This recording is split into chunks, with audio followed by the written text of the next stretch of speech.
नमस्कार दोस्तों, स्वागत, प्रणाम, अभिनंदन, वणक्कम आप सभी लोगों को। मैं अनिल पांडे अहमदाबाद गुजरात से आप सभी लोगों का तहे दिल से स्वागत करता हूं। दोस्तों, लेकर के आया हूं मैं फिर से आप सभी लोगों के लिए एक यूनिक वीडियो।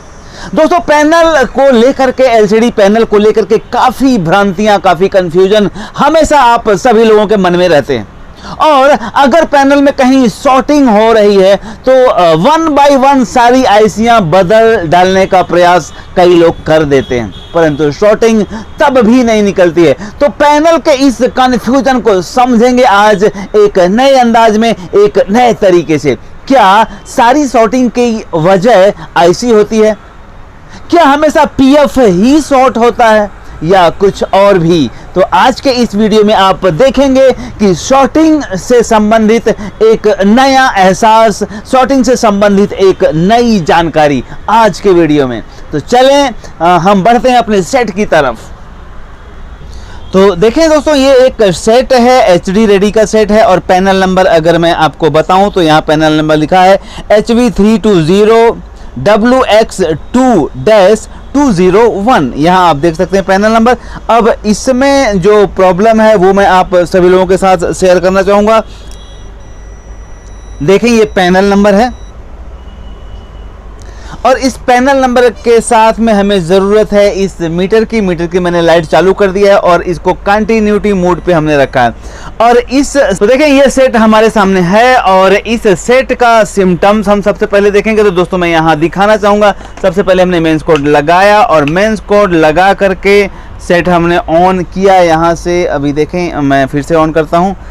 ऑन होते ही यहाँ बैक लाइट ऑन हो जाएगी, आप देख पाएंगे। जब भी ये सेट ऑन होगा तो बैक लाइट यहाँ ऑन हो जाएगी। देखें, बैक लाइट ऑन हो गई।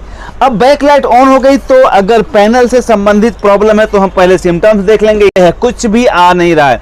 अब अगर इस तरह की सिचुएशन है तो सबसे पहले हम चेक कर लेते हैं कि यहाँ 12 वोल्टेज प्राप्त हो रहा है कि नहीं। तो देखें, यहाँ मीटर पे फोकस करें। मीटर पे तो सेट जब ऑन हो गया तो हम पहले मीटर को चेक करेंगे, मीटर से चेक करेंगे क्या यहाँ 12 वोल्टेज आ गया। देखें, आप मीटर पे फोकस कर सकते हैं। 12 वोल्टेज यहाँ प्राप्त हो गया। और अगर 12 वोल्टेज प्राप्त हो गया तो सबसे पहला जो वोल्टेज बनेगा वो बनेगा 3.3 वोल्टेज, जो कि यहाँ बनता है। तो आप देख पा रहे हैं यहाँ 3.3 वोल्टेज बन रहा है। और 3.3 वोल्टेज बनने के बाद आप देखेंगे यहाँ पे AVDD बनना चाहिए। ये देखें, AVDD वोल्टेज यहाँ नहीं बन रहा है। अब अगर AVDD वोल्टेज नहीं बन रहा है, आप जूम करके यहाँ देखें, AVDD लिखा है। अगर AVDD वोल्टेज यहाँ नहीं बन रहा है तो ये VGH की उम्मीद ही ना करें आप, क्योंकि VGH, V ऑन वोल्टेज, ये और VGL वोल्टेज, ये कोई वोल्टेज बनेंगे नहीं। तो ये सारी चीज़ें जो टेस्टिंग पॉइंट हैं, ये ढूंढने का काम हमारा होता है। तो यहाँ आपने देखा कि ये 3.3 वोल्टेज बन रहा है लेकिन AVDD वोल्टेज नहीं बन रहा है। अब ये AVDD वोल्टेज न बनने के रीज़न क्या क्या हो सकते हैं, तो आए। तो दोस्तों, यहाँ मैं कहना चाहूँगा आप लोगों से कि अगर 3.3 वोल्टेज बन रहा है या 12 वोल्टेज आ रहे हैं पैनल के स्केलर PCB में, तो सबसे पहले चेक करें क्या AVDD वोल्टेज बन रहा है। अब ये मत पूछना कि AVDD कहाँ है, वो तो आपको खुद ढूंढना पड़ेगा, क्योंकि आपके सामने कौन सी पैनल है मुझे नहीं पता। और अगर वहाँ AVDD वोल्टेज आ रहा है तब आप ढूंढ सकते हैं कि VGH और VGL भी आना चाहिए। परंतु अगर AVDD नहीं आ रहा है तो आगे VGH VGL को ढूंढने की ज़रूरत ही नहीं है। AVDD क्यों नहीं आ रहा है वो देखें। और अगर AVDD नहीं आ रहा है तो आप चेक करें इसमें लगे हुए सारे PF को। आइए हम इस PF को चेक करके बताते हैं कि क्या कोई PF शॉर्ट है क्या। देखें कुछ इस प्रकार। अपने काम में बेहतर परफॉर्मेंस के लिए, अपने काम को इम्प्रूव करने के लिए आप ऑर्डर दे सकते हैं Harley LED repairing book. Hindi में सरल भाषा में लिखी गई हार्ली LED रिपेयरिंग बुक आपके लिए मील का पत्थर साबित होगी। तो देखें, ये स्केलर PCB है। स्केलर PCB के DC to DC IC के आसपास जो PF लगे हैं, ये चेक करने की ज़रूरत है। कई बार अक्सर होता है कि ये PF शॉर्ट बताते हैं और इसकी वजह से सारे वोल्टेज गायब हो जाते हैं। तो आइए देखते हैं ये जो 3.3 का पीएफ है या जो ये VGL VGH का पीएफ है, इसमें से क्या कोई पीएफ शॉर्ट है। इसके लिए ज़रूरी हो जाता है कि पहले हम अपने मीटर को कंटिन्यूटी रेंज पे रखें। तो देखें यहाँ पे सबसे पहले हम मीटर को कंटिन्यूटी रेंज पे रखेंगे। देखें ये शॉर्ट है, ये भी शॉर्ट बता रहा है, ये भी शॉर्ट बता रहा है और ये भी शॉर्ट बता रहा है, ये भी शॉर्ट बता रहा है। ओ माय गॉड, तो यहाँ आपने देखा ये सारे पीएफ शॉर्ट बता रहे हैं। 1 बाय 1 निकाल करके आप अलग अलग इन पीएफओं को चेक करेंगे तो कोई उसमें से एक पीएफ शॉर्ट होगा। आइए मैं दिखाता हूँ। ये पीएफ मैंने निकाल दिया और साथ में थोड़ा जूम करके दिखाएं, ये पीएफ भी निकाल दिया। और इस पीएफ को निकाल देने के बाद तो देखें ये 2 पीएफ मैंने ओपन किया और ये पीएफ ओपन करने के साथ साथ में आप देख पा रहे हैं कि ऊपर पीएफ पे जो शॉर्टिंग बता रहा था अब नहीं बता रहा है। और यहाँ के एक पीएफ यहाँ शॉर्ट था, ये एक पीएफ गायब हो गया। देखें यहाँ पे पड़ा हुआ है, मैं फिर से इसको लगा देना चाहूँगा, ध्यान से देखें इसे। एक पीएफ इसमें मुझे शॉर्ट मिला और उस पीएफ को मैंने निकाल दिया, ध्यान से देखें।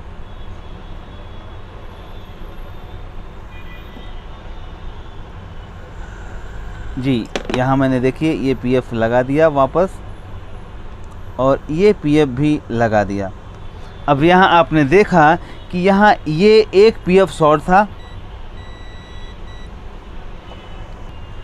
थोड़ा सा जूम करके दिखाएं, यहाँ देखें एक पीएफ शॉर्ट था, मैंने उस पीएफ को निकाल दिया और आप देख पा रहे हैं मैं इस पीएफ को वापस लगा रहा हूँ।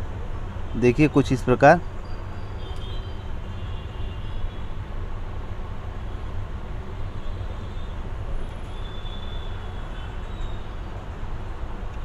तो बताना चाहूँगा यहाँ ये जो पीएफ था वो शॉर्ट था, वो मैंने निकाल दिया।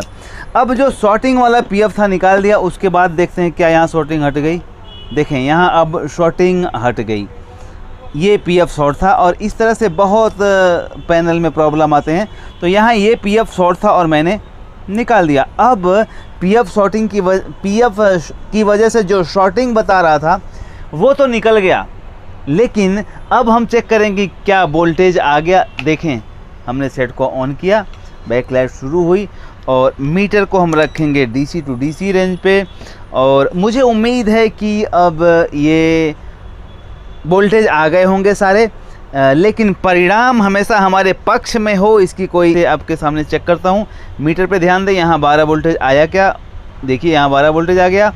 12 वोल्टेज के साथ में क्या यहाँ 3.3 वोल्टेज आ गया, ये भी आ गया, देख लिए आप। अब यहाँ चेक करेंगे AVDD वोल्टेज क्या बना क्या। ओ AVDD वोल्टेज अभी भी नहीं बन रहा है। तो अब यहाँ पे ज़रूरत है इन सारे सोर्स कोप को एक बार चेक करने की। यहाँ देखें ओ माय गॉड, ये सोर्स कोप काफ़ी गर्म हो रहा है, बहुत तेज़ से गर्म हो रहा है। तो हम सबसे पहले सेट को बंद करेंगे और सेट को बंद करके हम इस सोर्स कोप को निकाल देंगे। कुछ इस प्रकार देखें, हमने इसको निकाल दिया। अब ये सोर्स कोप ख़राब है, गर्म हो रहा है, मतलब ये ख़राब है। तो देखें हमने ये सोर्स कोप निकाल दिया।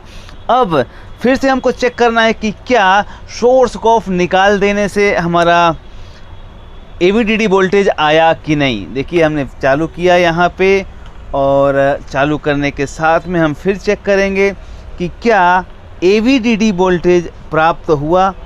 देखें फिर से पहली चेकिंग करें, यहाँ 12 वोल्टेज आया क्या।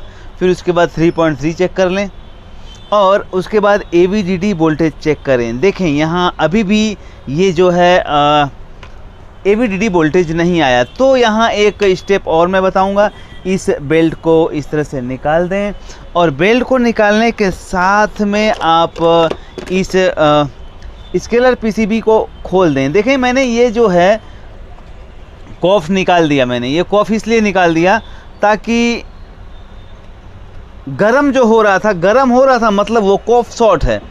तो अब आगे हम यहाँ देखने का प्रयास करेंगे कि क्या सच में ये कॉफ शॉर्ट है। तो आप देखें थोड़ा सा कॉफ की क्वालिटी को आप देखेंगे तो ये कॉफ काफ़ी हीट नज़र आ रहा है, ब्लैक नज़र आ रहा है और काफ़ी हीट नज़र आ रहा है।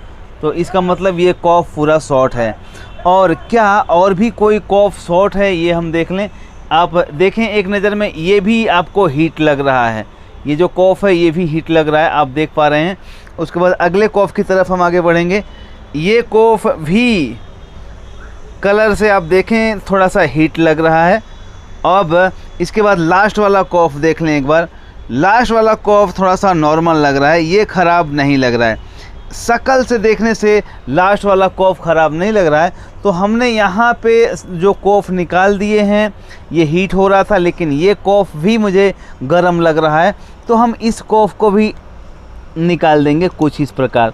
देखें दोस्तों, यहाँ कॉफ निकाल करके आपको दिखाने का प्रयास इसलिए मैं कर रहा हूँ ताकि आपका एक कन्फ्यूज़न दूर हो जाए कि हमेशा पीएफ और स्केलर पीसीबी ही जिम्मेदार नहीं होती है वोल्टेज न बनने के। कभी कभी ये कॉफ, ये पैनल भी जिम्मेदार होते हैं वोल्टेज न बनने के। तो अब हम देखेंगे कि क्या अब ये वोल्टेज आ गए या नहीं आए। तो अब हमने ये दूसरा कॉफ भी निकाल दिया, आपने देखा। और दूसरा कॉफ निकालने के साथ ये पहला कॉफ भी हमने निकाल दिया था, ये भी आपने देखा था, दूसरा कॉफ निकाल दिया। तीसरा और चौथा बाकी है, लेकिन अब हम चेक करेंगे कि क्या ये कॉफ निकाल देने के बाद वोल्टेज आ जाते हैं। क्योंकि यहाँ ये बात स्पष्ट होगी कि हमेशा आईसी और पीएफ ही जिम्मेदार नहीं होते हैं, कभी कभी कॉफ भी जिम्मेदार होता है। तो हम सेट को ऑन किए और फिर से चालू करेंगे। चालू करने के साथ में हम देखेंगे कि क्या ये 12 वोल्टेज यहाँ आया। ओके, 12 वोल्टेज आ गया। 12 वोल्टेज यहाँ आने के साथ में फिर चेक करेंगे क्या सबसे पहला वोल्टेज जो बनता है 3.3 ये बन गया, ये भी बन गया, वेरी गुड। अब 3.3 बनने के बाद चेक करें AVDD वोल्टेज बना क्या। ओ माय गॉड, देखें AVDD वोल्टेज बन गया। अब जब ये AVDD वोल्टेज बन गया, इसका मतलब ये कॉफ और ये कॉफ ख़राब है। तो अब ये दोनों कॉफ हमने जब निकाल दिया, अब ये दोनों कॉफ निकालने के बाद आपने देखा कि वोल्टेज आ गए। तो दोस्तों, आपने देखा कि हमेशा आईसी और पीएफ को ही दोषी ना माने। आपने देखा यहाँ पे मैंने कॉफ निकाल दिया तो स्केलर पीसीबी के सारे वोल्टेज नॉर्मल हो गए। मतलब पहले वो वोल्टेज आ ही नहीं रहे थे। पहले तो एक पीएफ शॉर्ट मिला, फिर पीएफ को निकाला तो वहाँ चेक किया कि AVDD वोल्टेज नहीं आ रहे थे। और AVDD वोल्टेज नहीं आने की वजह से अगर हम आईसीओ को रिप्लेस कर देते तो क्या AVDD वोल्टेज आ जाता। तो एक बात स्पष्ट हुई कि AVDD वोल्टेज न आने की वजह सोर्स कॉफ भी हो सकता है। और क्यों? वो इसलिए कि हर सोर्स कॉफ में AVDD वोल्टेज जाता है। अगर कोई भी एक सोर्स कॉफ शॉर्ट होगा तो जाहिर सी बात है AVDD को ड्रॉप कर देगा। तो यहाँ यही स्थिति थी। आपने देखा कि जब मैंने इस कॉफ को निकाला तो AVDD वोल्टेज नहीं बना। हालांकि कॉफ गर्म होना बंद हो गया। अब जाहिर सी बात है गर्म होना तो बंद ही हो जाएगा जब उसमें कोई वोल्टेज नहीं जाएगा तो। पर जब मैंने ये दूसरा कॉफ निकाला उसके बाद स्केलर पीसीबी में सारे वोल्टेज बने। और सारे मतलब सारे, मैं आपको चेक करके दिखा दूं कि AVDD वोल्टेज के साथ में आप यहाँ देखेंगे VGH VGL भी आपको बनता हुआ दिखाई देगा। तो देखें, मीटर पे फोकस करें एक बार फिर से, यहाँ आप चेक कर लें AVDD वोल्टेज यहाँ दिख रहा होगा आपको 16 वोल्टेज। और इसके बाद मैं आपको दिखाना चाहूँगा VGH की वैल्यू। ये देखें, जूम करके थोड़ा देख सकते हैं, 26 वोल्ट VGH है। थोड़ा सा जूम करें आप इसको, VGH 26 वोल्टेज आ गए। आप मीटर पे भी फोकस कर सकते हैं, यहाँ 26 वोल्टेज आ गया VGH। और साथ में यहाँ देख लें VGL की वैल्यू मीटर में -7 वोल्टेज आपको दिखाई दी VGL। तो यहाँ पे तो दोस्तों यहाँ मैं कहना चाहूँगा कि ये जो पैनल के मसले हैं ना, बहुत ही कन्फ्यूज़न पैदा करते हैं। और आप इन कन्फ्यूज़न से तभी बाहर आ पाएंगे जब इनके सारे पहलुओं को आप समझेंगे। और कई लोग इसमें क्या है आईसी बदल देते हैं या एक्सपेरिमेंट करते हैं, तो एक्सपेरिमेंट करने के साथ में वो और भी प्रॉब्लम खड़ा कर देते हैं। तो मैं आप सभी लोगों से पर्सनली कहना चाहूँगा कि कभी भी एक्सपेरिमेंट इस तरह से ना करें, बिना नॉलेज का एक्सपेरिमेंट ना करें। और बेहतर होगा आप ज़रूर किसी से सलाह और किसी से ट्रेनिंग ले लें। मैं ऐसा नहीं कहता हूं कि आप मेरे से ट्रेनिंग लें, क्योंकि दोस्तों थोड़ा सा मेरा बिजी शेड्यूल होता है, लेकिन जो भी आपके नज़दीक के ट्रेनर हैं आप उनसे ट्रेनिंग लेकर के और फिर जब आप काम करेंगे तो बहुत बेहतर परफॉर्मेंस आएगा। और दोस्तों मैं बताना चाहूँगा लास्ट में कि हमारा फ्री सेमिनार नासिक में नहीं, शिरडी में 3 तारीख को फ्री सेमिनार है और 3 जुलाई को। तो जो भी भाई आना चाहते हैं वहाँ आ सकते हैं। पैनल का 1 दिन का सेशन है, फ्री सेमिनार है नासिक में। तो जो लोग भी वहाँ पार्टिसिपेंट करना चाहते हैं वो कर सकते हैं।